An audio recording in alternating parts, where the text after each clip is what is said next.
अब कांग्रेस का कोई वजूद पश्चिम बंगाल में नहीं बचा है और कांग्रेस के लीगल सेल के एडवोकेट्स अगर पी चिदम्बरम को काले झंडे दिखा रहे हैं तो ये हो सकता है कि इसके पहले उनका मोह भंग हो चुका हो कांग्रेस से और वो टीएमसी के सदस्य हो चुके हों। बुनियादी जो चीजें सामने हैं वो कांग्रेस के नेताओं को समझ में नहीं आ रही है कि नेतृत्व अगर प्रेरणादायी नहीं होगा, नेतृत्व अगर लोगों को गतिशील और ऊर्जावान बनाए नहीं रखेगा तो ऐसी अफरा तफरी के दृश्य देश के हर हिस्से में देखने को मिलेंगे। 15 जूट मिलें बंद होने से मैं परेशान हूँ। हम नहीं कह सकते हैं कि ये सभी जूट मिलें केंद्र सरकार द्वारा चलाई जा रही हैं। अगर गलत किया जा रहा है तो हम उन पर जिम्मेदारी है कि उन्हें चलाते हैं। अगर जूट मिल श्रमिकों का मुद्दा उठाना गलत है तो ऐसा ही है। भाजपा के सांसद हैं अर्जुन सिंह ने नहीं, ये उनका एक दुस्साहसिक बयान है। इसमें कई मिलें अगर केंद्र के द्वारा संचालित हैं तो भारतीय जनता पार्टी के नेता के तौर पर जो उन्होंने ये बयान दिया है, कहीं ना कहीं केंद्र की जो श्रम विरोधी नीतियां हैं उनको उन्होंने आड़े हाथों लिया है। सवाल ये है कि गेंद अब केंद्र के पाले में है या संबद्ध सरकारों के पाले में है। उन्हें ये निर्णय लेना होगा कि मजदूरों को न्याय किस तरह से मिले।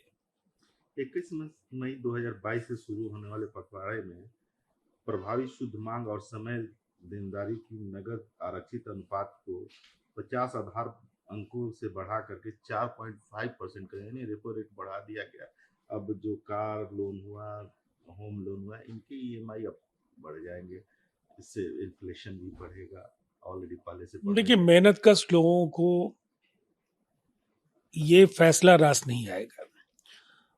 कहीं ना कहीं लोगों की गाढ़ी कमाई बैंकों की ईएमआई भरने में जा रही है और ये एक तरह से वज्रपात की स्थिति है। अनेक लोग जो घरों के ज्यादातर इंतजाम वो बैंकों के ऋण के जरिए करते हैं, उन्हें बड़े दरों पर ईएमआई का भुगतान करना पड़ेगा। लेकिन सवाल ये है कि आज नहीं तो कल ये स्वीकार करना ही था आरबीआई को कि जो एक कंफर्ट लेवल था कि हम इन्फ्लेशन का रेट 6% के अंदर रखेंगे, वो लगातार तीसरे महीने में 6.95% तक गया है और ये अर्थव्यवस्था के लिए एक चुनौतीपूर्ण अध्याय शुरू हो गया है।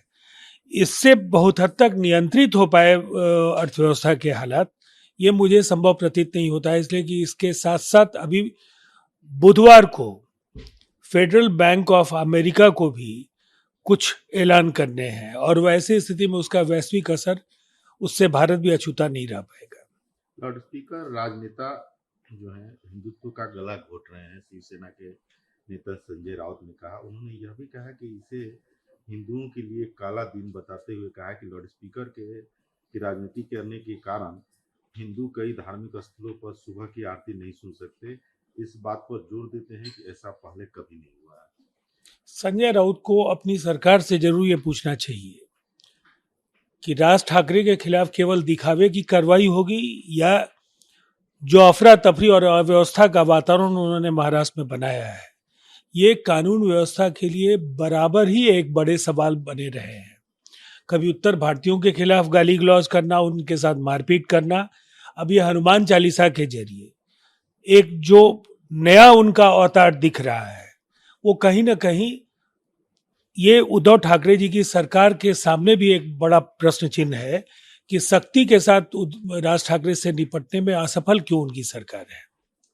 मनसे प्रमुख राज ठाकरे ने कहा है कि मस्जिदें सुप्रीम कोर्ट के आदेश का उल्लंघन कर रही है, लेकिन मनसे कार्यकर्ताओं को पुलिस ने निशाना बनाया है। मुझे ऐसा लगता है उनकी दुकान चलने लगी है और कहीं ना कहीं राजनीति में दोस्त का दुश्मन, और वो कमोबेश उसका फायदा उन्हें मिल रहा है, लेकिन उन्हें गंभीर राजनेता के तौर पर महाराष्ट्र की राजनीति में कोई नहीं जानता है।